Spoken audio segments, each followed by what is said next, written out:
This week's episode of The Clear Out was recorded on the 22nd of February 2022 at home in Wicklow. And it's an episode that examines the resources we have and the resources we haven't.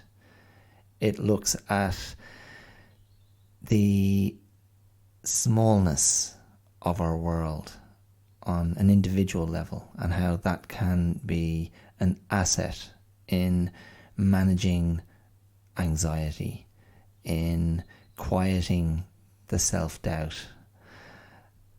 This episode also looks at cobbling together a life and trying to build a life around your natural inclinations, your natural capacities, your lived and learned experience, your given personality, and rolling the dice on that, which is the attempt to align your life around the things that keep you well. So that's what this week's episode is all about. It's about trying to get the job done and use what you have and maintain your focus, and to accept that you are not always going to be performing at the highest level, and that's okay. And there's also a poem that is interrupted by a fight between 3 chickens and a dog. So that's what's coming up. Okay, I hope you can find time to listen. I'll see you there. Cheers. Not gonna change my mind, leaving the dream. Hi, my name is Dara Clear, and you're listening to The Clear Out. Welcome to this space. Welcome to this moment. How are you? How's it going today? Are you keeping up, or are you lagging behind? Are you keeping all those balls in the air? Or are you dropping them on the floor? Are you ducking and diving, bobbing and weaving, thising and thatting? How are you coping? How are you managing with things? How is this year going for you as we approach the end of February? Has it been February for you? It hasn't for me. It's been a funny month. We've had these these disruptions. I referred to them last week. Blocked drains, and we've had 2 power cuts. We had no power for 24 hours just over the weekend, and it really is disruptive. And the loss of light, it does impact. It does impact you. My daughter doesn't like it at all.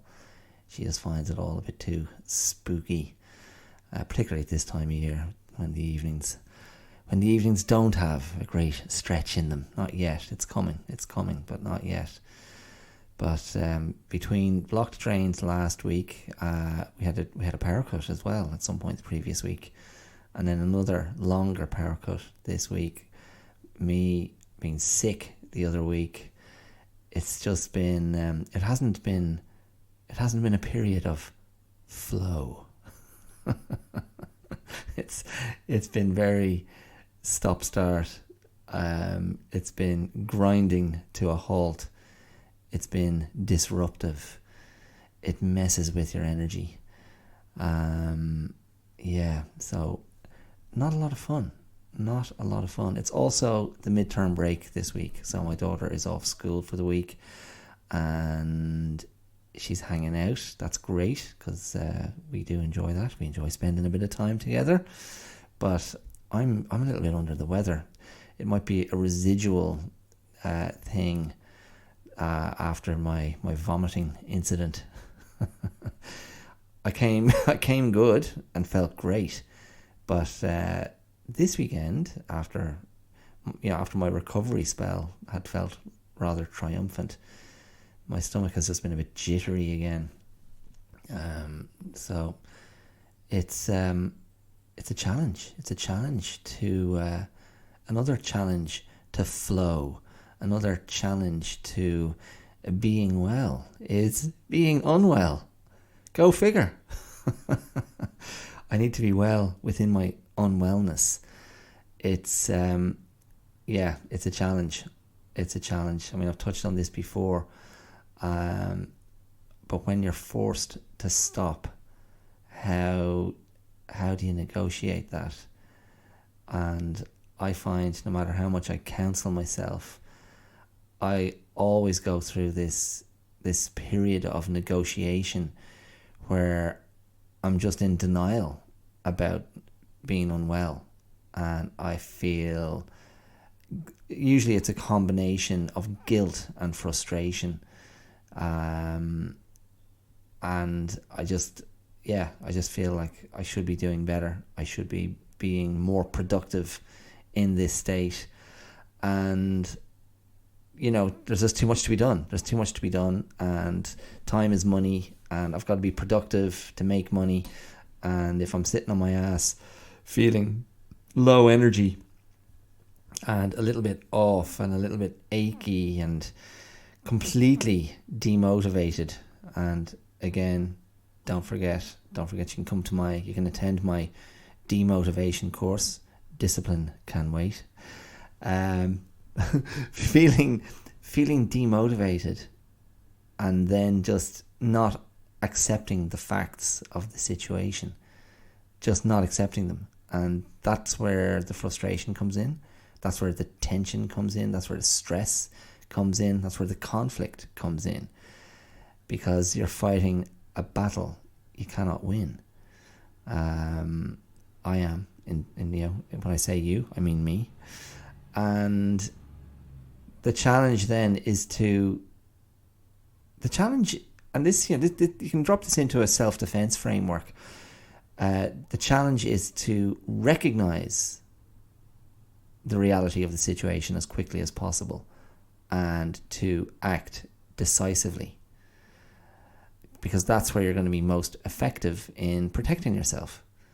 So even if that decisive action is to go, oh, I'm in no fit state to be productive, so just relax, put on some music, or maybe try and do a bit of meditation, or I don't know, just have a nice cup of tea and relax, and sleep it off if there's an opportunity to do so, or rearrange your schedule, clear the space, and just focus on getting well.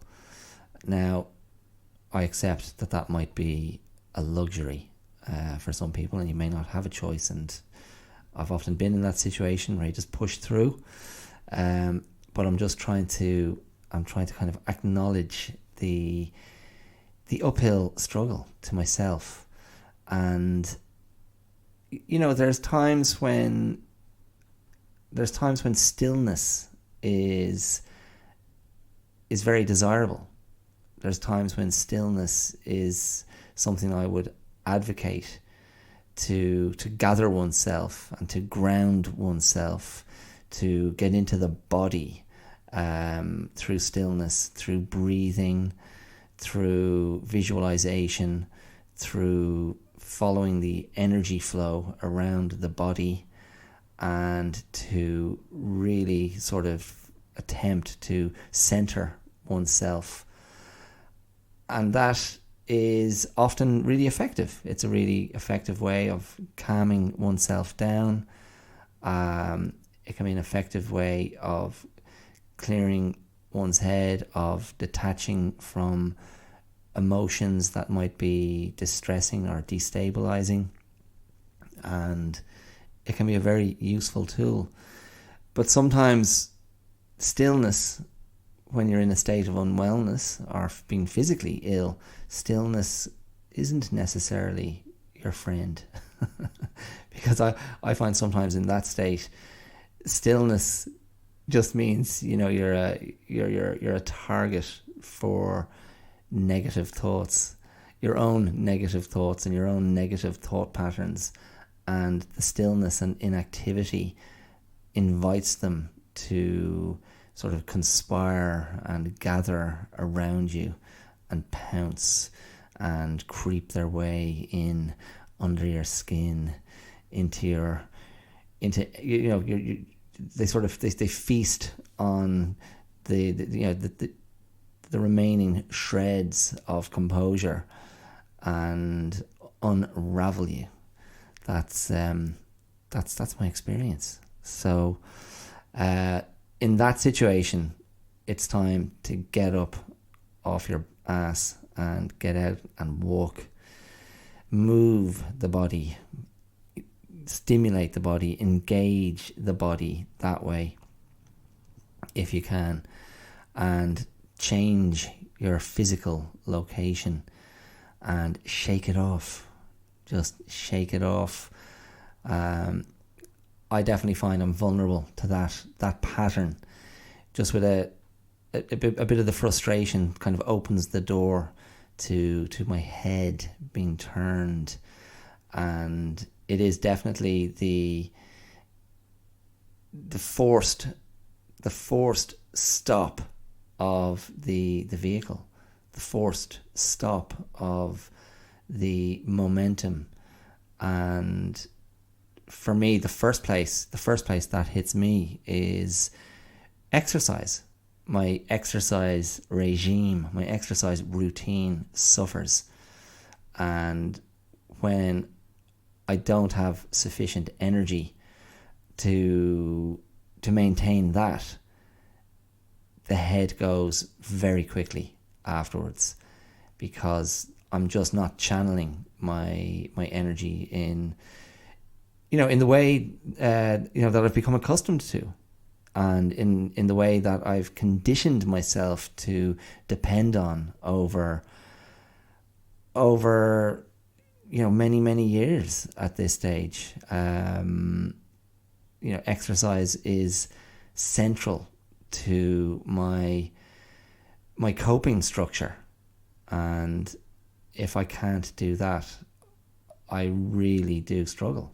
And that's I don't know what the answer is to that. I mean, maybe I have to consider alternative ways of stimulating positive energy, alternative ways of encouraging endorphin release, but there really is no substitute. And I can't stress enough that my exercise thing, it's not and never has been a gym bunny obsession. I've never been trying to cultivate a beautiful aesthetic with my body as the medium.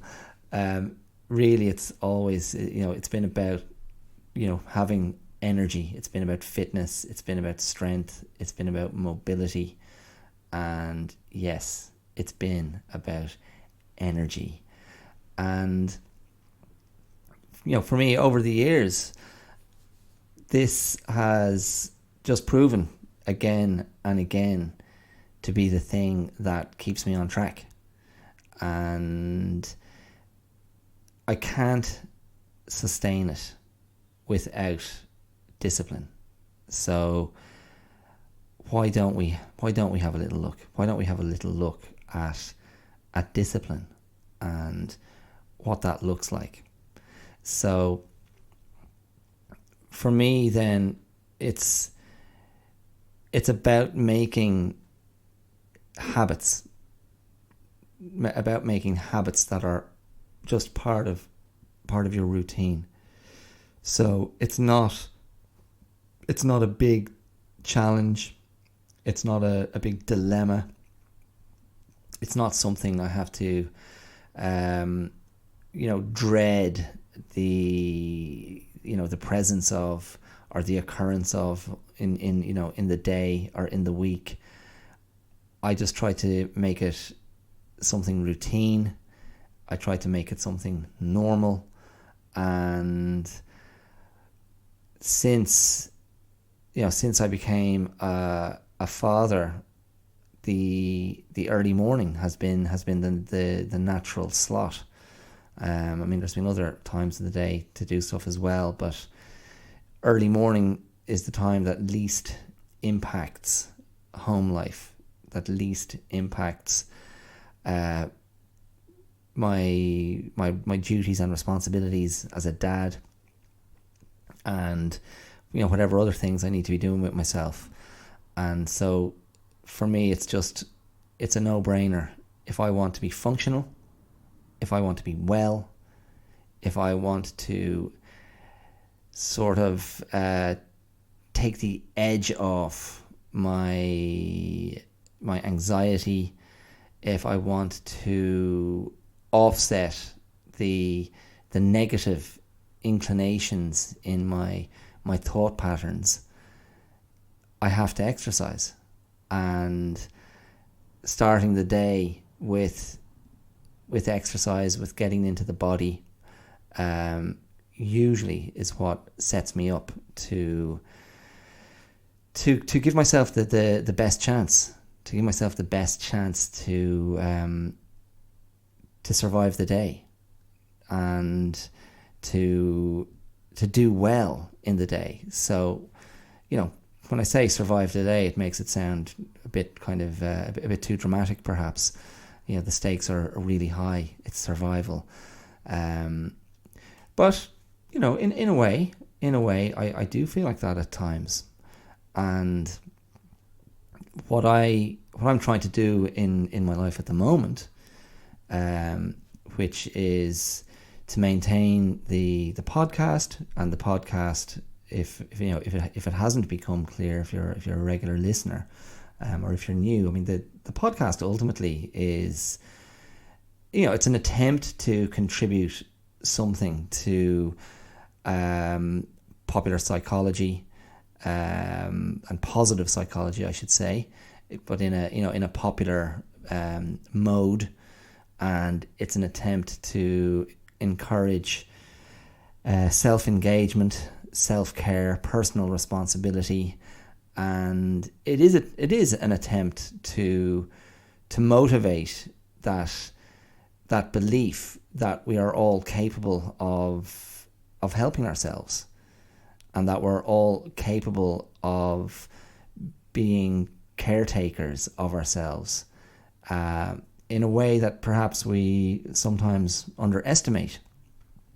But I'm a huge believer in looking at your own resources, to keep yourself well, looking at your own resources to help you resolve and overcome the challenges in your life.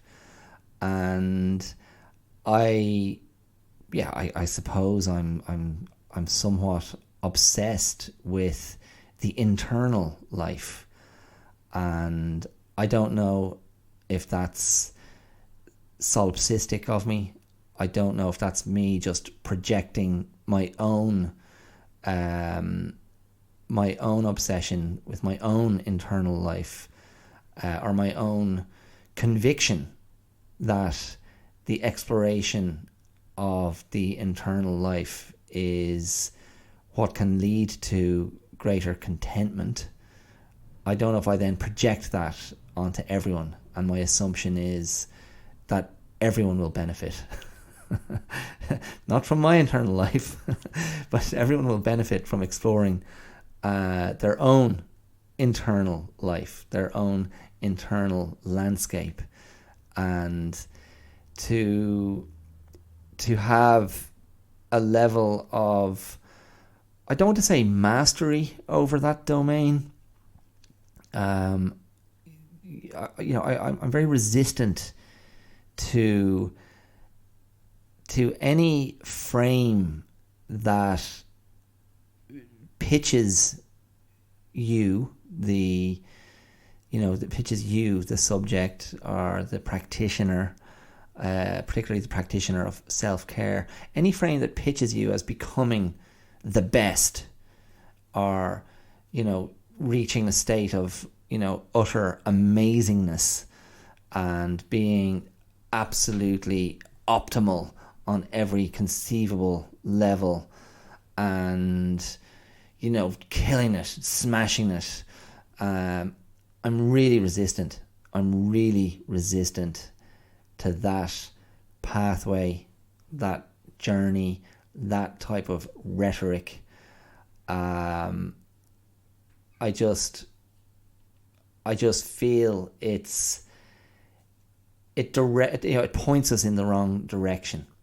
So when I was referring a couple of moments ago to the internal landscape, and I said I don't want to refer to having mastery over the internal landscape, but rather to think of it like you're a cartographer, rather to think of it then like you're a map maker, and you have the map maker's tools, the map maker's instruments, and what you have then is a forensic knowledge of the landscape, a familiarity with it, an understanding of it.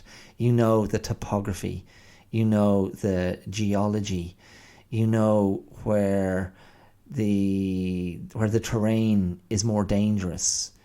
You know the spots of great natural beauty. You know the areas that are barren and confronting and challenging to spend time in.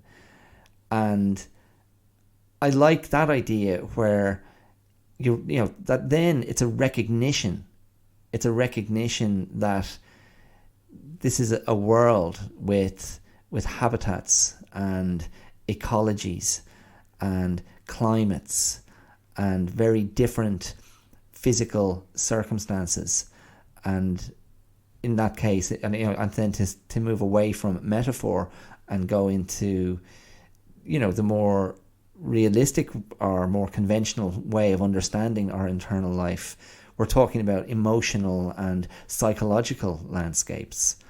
And these are, I believe, these are the places where we live, that how we interact with life, how we interact with the world, how we interact with those closest to us, and of course how we interact with ourselves. It's all dictated by how at peace we are with the varied makeup of the emotional and psychological landscape within. And I think, everything, in life is responsive and reactive to those landscapes, and they dictate how we bump against other people, how we knock against other people, how we blend with other people, how there's friction with some people and effortless openness and harmony with other people. And I'm never not going to be convinced that it's not to do with how you are internally. That's where I come from. That's how I've understood myself and continue to negotiate myself, and how I sort of steer myself through what life puts in front of me. And there have been different times in my life where maybe I've put that focus more externally, and certainly growing up, in my kind of adolescence and in my 20s, I would have been much more focused on outward reaction and outward response and outward judgment and outward approval, which of course, makes you very vulnerable to, to everybody else's view of you. And I mean, I have spoken about this in recent episodes. I've spoken about the subjective versus the objective view. And just to repeat my thesis, it's fundamentally that the more you're comfortable with your subjective view of yourself, the more you're at peace with that, the more you have a comfort with yourself, the more then you can allow yourself to be an object in the world, the less you have to care about other people's perceptions and other people's frames and where they place you in their what I'm visualizing like a canvas. This is one of my favorites. I'll just jump from one metaphor or analogy to another until it's just this metaphorical mess, a massive soup of drowning, clashing metaphors. But this is the thing. We have our own canvas. If you want to cast my map maker's world onto a canvas, and the map maker has laid out the various terrains and habitats, and if we stay with this idea that these various terrains and habitats reflect a psychological and emotional landscape, and you're looking at it, or you have a sense of that, and you understand, oh yeah, okay, there's that area and that represents this, and there's this area and that represents that, and cool, I understand all that about myself, and I know maybe there's still some more work to be done in that part of the map, but this part of the map is pretty good, and I like this area, and I like that mountain range, and I like those valleys, and I like that lake, and I like those woods. And now I'm ready to just kind of cast myself out there again into the world with a greater sense of who I am and what I'm doing and what I'm about. And that's fine. And you can, when you think of that, you can maybe go, and I mean, I've heard this phrase used by a psychologist, and I'm trying to remember what the context was exactly, but it might have been, I don't know if there was an implied or an explicit criticism of a younger generation. Maybe I might be misremembering this, but basically saying that the tendency in that generation was to put oneself at the center of the frame, and so therefore everything is revolving around you. And I think the psychologist was arguing that it's not the healthiest way to view things. It's not the healthiest way to view oneself. It doesn't encourage a sort of a broader perspective. It doesn't encourage maybe greater relatability or empathy or sympathy or insight into others. And I think, it's quite that can be a useful way to think, and certainly if you're depending on what you're about in your life or what you're doing in your life, I think the ability to allow others to occupy the center of the frame is can be a very good thing, and I think that can be a reflection of self-confidence. It can be a reflection of self-possession. It can be a an indication of you allowing yourself to be at the periphery of things, and allowing yourself, and see, I think, look, this happens anyway naturally, because you're never going to be at the center of everybody's frame. Perhaps if you reach a level of international success in your chosen field, I don't know, or if you're particularly particularly charismatic in some way in a field that allows you to capitalize on that. But this is the thing I was going to say before about the idea of the canvases and how other people perceive you. It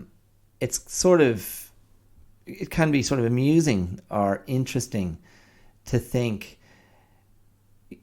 we're all immersed in our own lives. We're all immersed in our own stories. We're all immersed in the reality of now and the reality of where life's journey has brought us to date. And that can feel inescapable. And of course there are ways to be less focused on the immediacy of that, or the full existential reality of that. And one can immerse oneself in work or whatever it might be that's going to take you away from the sort of the now, the now in the kind of the life sense of, well, where am I at? What am I doing? But really, if you think about all the people that you come into contact with in your life, and you think, just ask yourself, where do I feature on their canvas? Where do I feature in their landscape? And suddenly your significance can, the possible scale of your relevance, the possible scale of your significance, you sort of see the full range of it. So for someone, you're going to be very significant. So I would argue for my daughter, I'm going to be a significant figure on her landscape, on her canvas.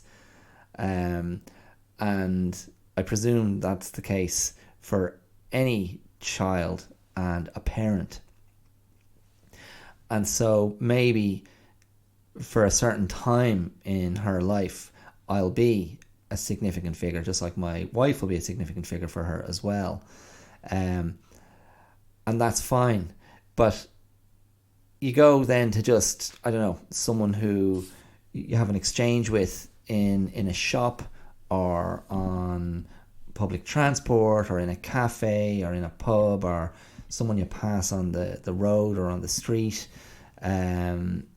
someone with whom you make eye contact somewhere and never see them again, then your significance dwindles to almost nothing. And that, I think, as an exercise is quite useful to sort of to ground you and to remind yourself of the what? To remind yourself of the ubiquity of humans, the ubiquity of the human experience, that you're just one of a gazillion ants on the planet stressing about your corner of the colony. Maybe, I don't know. But what's the point? Maybe the point is to go back to our significance scale. To some people, you are hugely significant, hugely important, hugely impactful. And to others, you're not significant at all. Now, that might be stating something that is extraordinarily self-evident and obvious. And so what, you might think. And you might be right. You might be right. But what can you do with... What does that information give us? What does that understanding give us? It gives us perspective. It gives us a frame of reference, a larger frame of reference that on one level can remind us of the smallness of our world. And that might sound like it's a negative thing, but I don't think it is. I think it's actually positive. Because I would argue that if we think about anxiety, if we think about stress, if we think about loss of control, if we think about the unknowns in life, if you think about the last couple of years that we've all shared of the pressures and unpredictable nature of the coronavirus pandemic and how that has impacted us in many different ways, some of us more than others. I think one of the common elements of the associated stress and the associated anxiety is a sense of being overwhelmed, a sense of the enormity of what's out there, and that sense of something really big being beyond our control. And I would argue that at different times we may feel that way about life in general, and we may feel that way about our own ability to shape life, our own ability to control or manipulate or steer life in a direction that we want. And I think that there's a sort of an exacerbation of scale that comes with anxiety, and that the tendency is to catastrophize.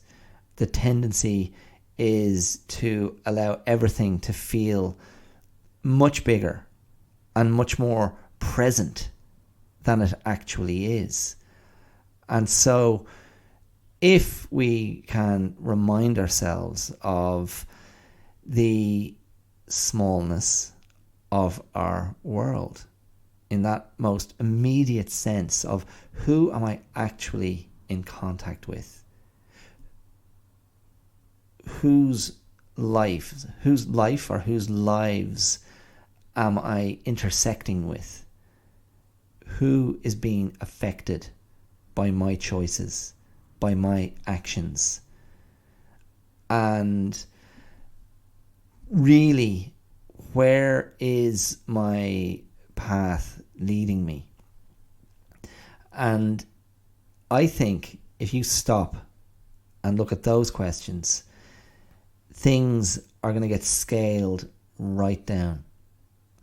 And that world that you may be tempted to feel very anxious about, that enormous, uncontrollable world, may feel much more controllable, may feel much more manageable. And that, I think, is conducive to wellness. I think that is conducive to, and let's go back to our ant in the colony stressing, that is conducive to keeping perspective and cultivating a focus and a discipline that will lend themselves to greater wellness, greater contentment, and greater confidence in pursuing what it is you want to pursue. And I think this is a really significant one. Greater confidence to maintain your focus and to shut out the white noise of self-doubt, the white noise of anxiety, the white noise of negativity, the white noise of cynicism, the white noise of naysaying. And those are all things that contribute to being unwell. Those are all things that steer us more into those terrains that are far less fruitful. Those, barren, infertile places where nothing is going to grow. And that is what we want to avoid, because we're trying to cultivate life. We're trying to cultivate a life worth living. And so that brings you to the question, what does that look like? What does that look like to you? Where do you experience life? What gives you that sense of it's good to be here? That's a huge question, isn't it? Excuse me, sorry. What gives you that sense of it's good to be here? That's very subjective. That's entirely up to you.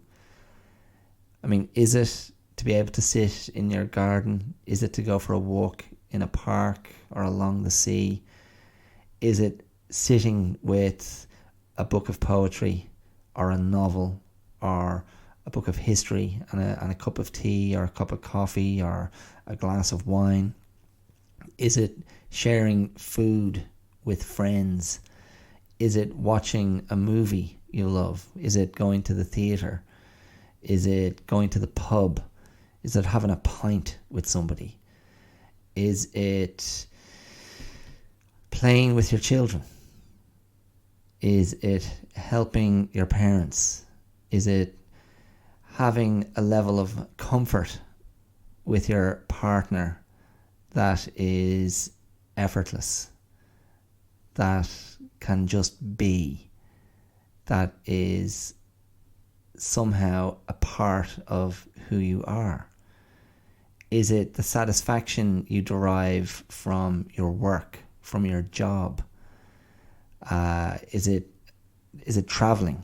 Is it going on holidays? Is it is it achieving something in your career? Is it doing something well and being appreciated for it?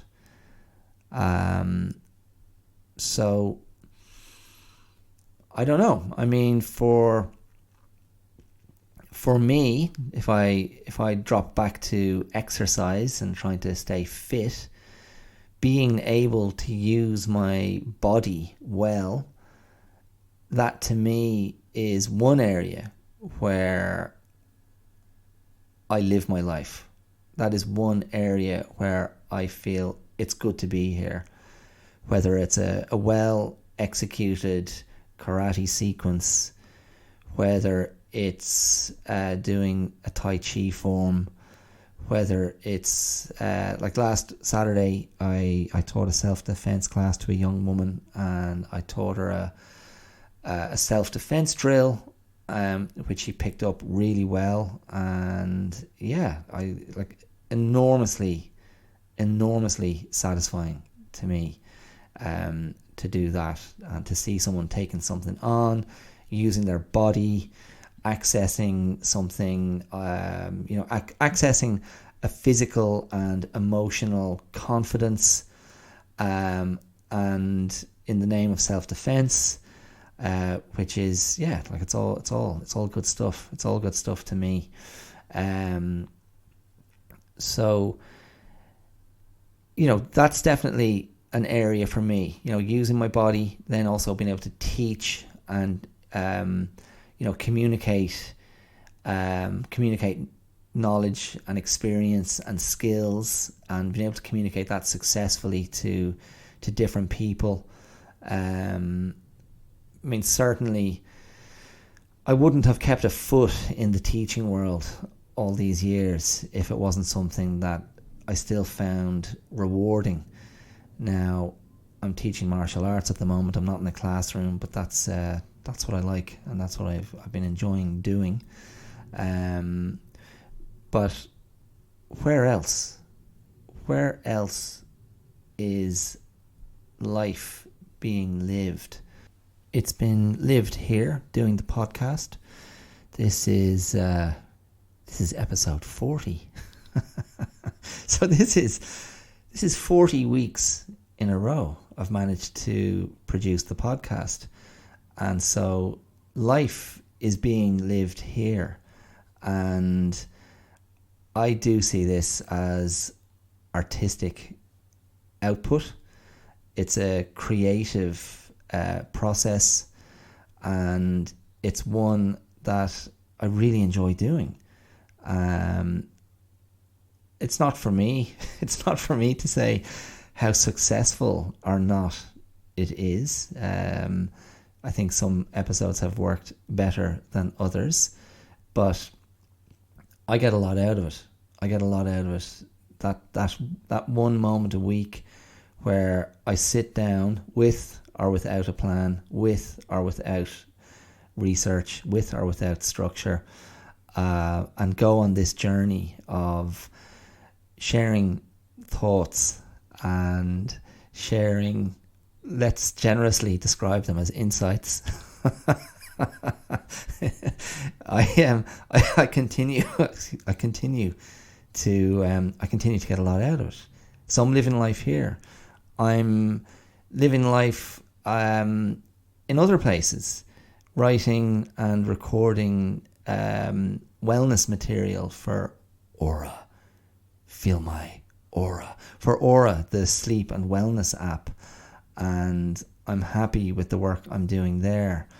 I've been working with some great young men up in Ballymun as part of a collaborative arts project, which is all about exploring masculinity amongst their peer group.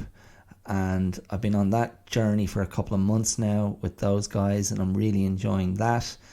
And being invited into that space and being allowed to be in that space with those guys has been a privilege. And I'm really hoping that we're gonna produce something, or that I'll be able to help those guys produce something really good, that will ultimately hopefully be a piece of public art at some point later on this year maybe. So those things are happening, and this is all part of all these things, the podcast, the outdoor martial arts and self-defense teaching I've been doing, the wellness app, and that collaborative arts work I'm doing. It's all part of a restructuring of my life, which in terms of career doesn't feel right, but in terms of how I'm utilizing my skills and how I'm kind of deploying my experience. And it's challenging because it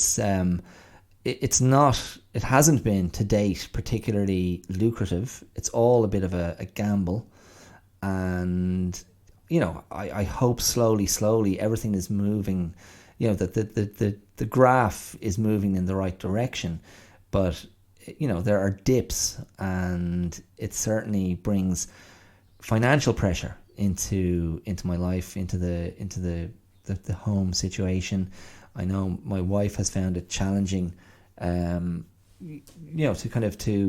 watch me attempt this kind of balancing act with the things I'm doing.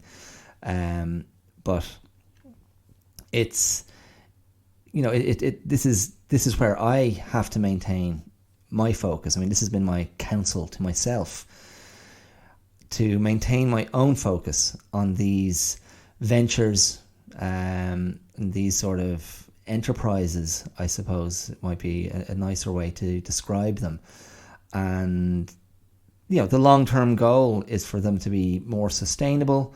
The long-term goal is for, directly or indirectly, for an income to derive from these things that I'm doing.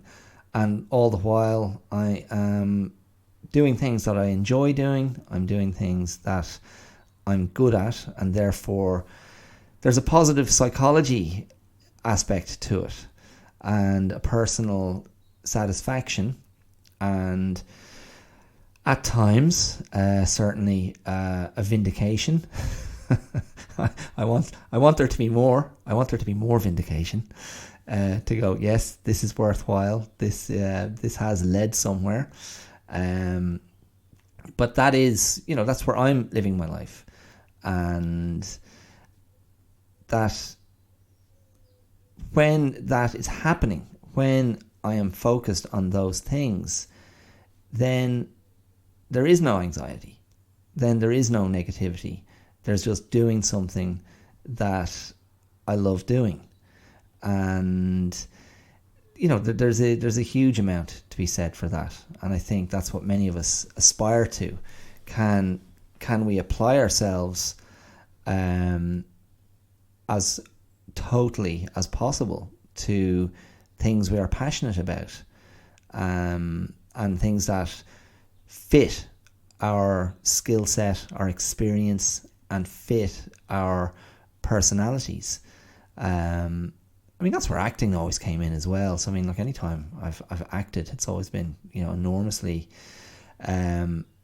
maybe not artistically always satisfying, but always I always felt this is great. To get paid to act is just there's just nothing to complain about, because there's if I'm acting, I'm avoiding real work, and then that's the payoff.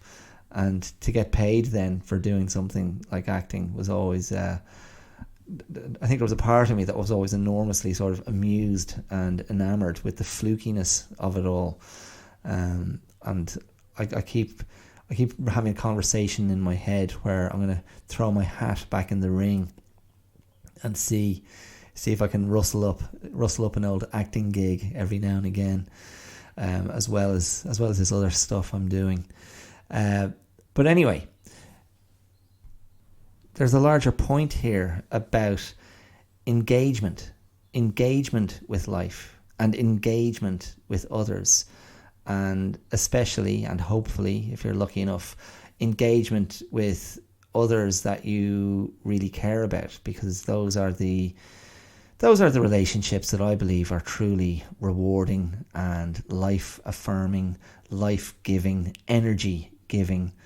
And that is, certainly to me, that's something that's really important. But anything that I've spoken about over the last several minutes of the podcast, particularly the things that I've been doing with my life, all of that as well is about overcoming the self-doubt. It's about overcoming the internal challenges and the internal resistance. So if there's terrain inside me that is treacherous and dark and full of pitfalls, and there are beings that dwell in that terrain that are determined to stop my progress and to attack me on my journey like bandits jumping out of trees, achieving anything that is close to what I want to do is an absolute triumph. It's a triumph over that terrain. it's the successful negotiation of that terrain, or it's the successful discovery of an alternative route. And I think that's a life skill. I think that's a life skill. I think that is a wellness skill. Learning how to find the path that will allow you to move forward. And that may mean at times setting aside your determination to be fully well, or fully fixed, or fully aligned, or fully resolved.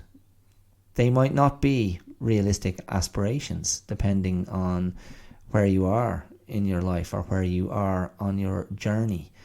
Don't worry, they'll be waiting for you. they'll always be waiting for you. They'll always come back and go, remember us? We're still here. I can see you. But at different times, here's the truth, right? Here's the truth. At different times, we have different resources. That really is it, isn't it? At different times, we have different things we can draw on. We have different reserves of strength and resilience. And I think this is one of the reasons why I resist this hyper optimization of self actualization, of being the best you can be, and the way that form of hyper wellness is presented on social media. I kind of loathe it. I kind of detest it. The relentless hypercharged positivity. I've ranted about this before, but sure, if it ain't broke. I just think, come on, let's be real. There are times when you are more capable than at other times. There are times when you've got it there, where you're ready to fight, where you're ready to kick on, where you can eat up the track and progress to a different place. And there are other times when that's not the right choice. And so that brings me back to where I started today, talking about being a bit under the weather, or being a bit flat, or being a bit frustrated, or not having the normal reserves of energy. And you have to accept that. That's definitely a part of acceptance and going, okay. And I mean, this came up last week. When I spoke about the narrative of the universe wanted me to stop,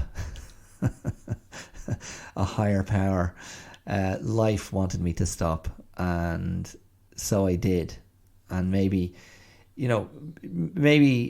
when I bounced back from the vomiting episode last week, maybe life was like, no, hold on a second, we're going to give you another little thing just to sit you back down on your butt and slow you down so you can gather your thoughts.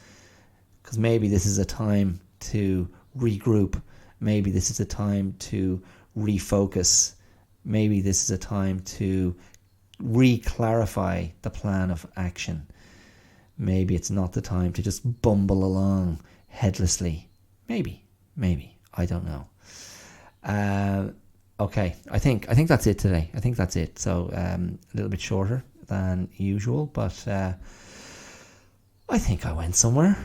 I'm still here. I'm still here in my chair with the microphone, and the birds are tweeting outside. So that the bird song out here, it's beautiful, but it means I can't record stuff for the wellness app. Aura, feel my aura. I can't record stuff for Aura because the sound engineers at Aura, they don't like having any bird song in the background, and they certainly don't like chickens crowing. So I did, before I recorded this, I was going to throw up a couple of children's poems for the wellness app, not my own. I was going to do a couple of Edward Lear poems and another poem about a stranger cat. Not comparative. That's not like a cat that's stranger than another cat. That's a cat who is a stranger. The stranger cat. It's quite nice. Do you want to hear it? I think it's quite funny. Hold on.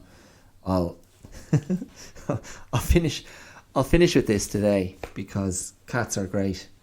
And this is a poem in a hardback book that my late grandmother gave to me 40 years ago, 1981.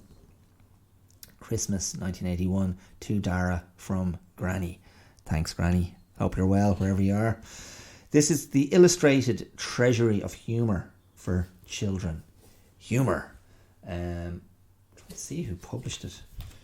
It's a very knackered, battered looking book. Hodder and Stoughton, London, Sydney, Auckland, Toronto. Anyway, it was a cherished book. I loved it as a kid. So I would have been just about to turn 8, and it's full of great stuff and lovely illustrations and stories and mostly poems, but a few stories thrown in there as well. But this poem is from the book, and it's called, as I said, The Stranger Cat. The poet is, here's a nice name, N.P. Babcock. N.P. Babcock. And here it goes. A little girl with golden hair was rocking in her grandma's chair when in there walked a stranger cat. I'm sure there's nothing strange in that. It was a cat with kinky ears and very aged for its years. The little girl remarked, "Oh, scat! I think there's nothing strange in that." But presently, with stealthy tread, the cat, which at her word had fled, returned with cane and boots and hat. I fear there's something strange in that. Excuse me, and the cat bowed low.